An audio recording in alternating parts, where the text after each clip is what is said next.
За сайн байцгаана уу? Зул сар юу юугүй хаяанд ирсэн болохоор та бүхэндээ Артурын зул сар гэх 2011 онд нээлттэй хийж байсан нэгэн анимашн ярьж өгнө.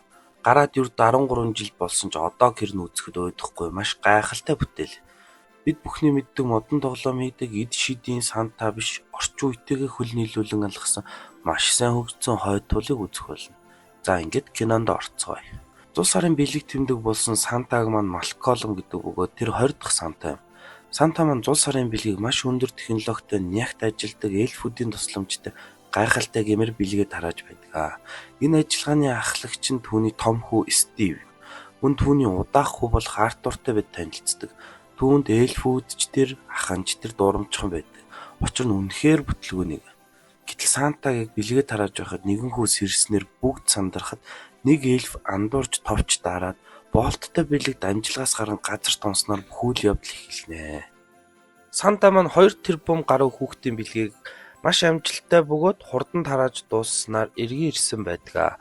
Бүгд энэ жилийн зул сар амжилттай хэмээн түүнд баяр хүргədэгч Санта маань нас дээр гарсан бөгөөд энэ удаад тэтгэврт гарч том хүүхдээ Сантагийн ажилд өвлүүлэх байсан ч тэрээр дараагийн зул сарыг тэсэн ядан хүлээж байна гэд өндөрлждөг. Стив маань сэтгэлээр их уннаа. Энэ гарч буй хүн бол Малколмын аав буюу өмнөх Санта.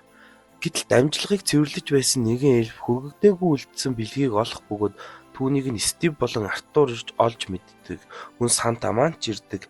Гэвч өрдөө ганцхан бэлэг дараа нь бид шуудангаар явуулчихнаа гэд бяцхан бүгдийг бэлэггүй үлдээчдэг. Тэгэл түүнийг үл тоодог. Үүнтэй санал нийлэхгүй Артур маань ихэд сэтгэлээр унахад өвөө Санта маань нэрэл түүнд өмнөх үеийн чаргыг харуулan гайхалтай санал тавьдаг.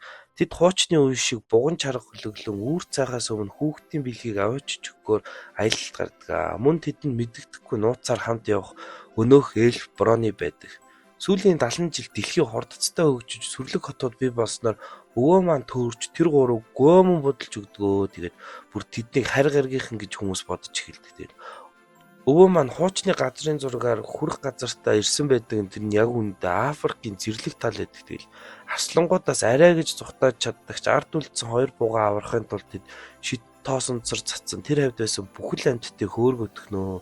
Аз зулж Бронид маань GPS байснаар тэд асуудалгүй бяцхан охины хаягаар гэрт нь ирдгээ. Бяцхан охины Гвен гэдэг бөгөөд тэр энэ жил Сантагаас ундаг дугуй хүссэн байдаг. Гэрт нь ороод гацуурныхын доор бэлгийн тавих гэтэл аль хэдийн нэг дугуй ирсэн байдаг бөгөөд тэд буруу хаягаар Мексикт ирсэн байдаг. Гэтэл тохиол дуурснаар тэд бушуухан явах хэрэгтэй болдог. Цагдаа хүртэл ирж харийнхны дайралт бүр дэлхийн 3 дугаар зан гих зэрэгээр дэлхийг шуугууладахнаа. Стивтэй утсаар холбогдсон тусламж гуйх боловч тэр гэртээ ирэхийг шаарддаг. Стив Сантаг хүртэл анхаарахгүй унтаж байгааг түүнд хэлж Артурын сэтгэлийг гонсойлгоноо. Тэд чарганаасаа унтцах бөгөөд Артур бүх зүйл шантраал яг болох тэр мөчид Гвений цагтлыг олж эргэн зул сарын оч манарч бууж өгөлгүй үргэлжлүүлэхээр шийднэ. Эхлээд тэнгэрт тойрон эргэлдэж байгаа чаргаа буцаа авахар төлөвлөгөө гаргадаг. Энэ нь Артур өөр дээрээ шидэд тоос цацсан агаарт гарч чаргаа дэгээдэн барьж авахаар Броныгоор уйлан агаарт хөөрж амжилттай дэгээдэж чаддаг. Энэ үед хойд тулд Санта маань Артурын өрөөнд хүүхдүүдийн цагтлыг унших бөгөөд буруу зүйл хийсэндээ харамсан агаарын хөлгөө хөөргөх гэтэл Стив түүнтэй хамт явахаар тэд хөдөлдөг. Харин эльфүүд зул сар сүүлээ ухааны ямараад яхаа мэдгүй үлдцгээдэг. GPS-гүй болсон тэрэд галзуу санаа гаргаа агаар мандалт нэвтрэн дэлхийг дээрээс нь харж байгаад л очихоор болдог. Хэд хэдэн буган суларч зүгтснаар тэд хэцүүхэн байдалтай Гвений гэрлүүд өгнөө. Гэвч тэднийг радараар харийнхан дайрж байна гээл дэлхийн нийтээрээ шуугаад аавна. Шууд л сөнөөгч онгоц явуулж тэдний чаргыг пуужиндаж устгаж дэлхийг авралаа хэмээж байдаг шүү. Манай гэдэгтэй гарч амжсан л та. Харин Стив маань өөрөө хүргэж өгнө. Би Санта болсон гээл хаягаар нь хаалгыг нь тогшсон ч өнөөх л Мексикт ирсэн байдаг. Гүм хөглөж байгаа шүү тий.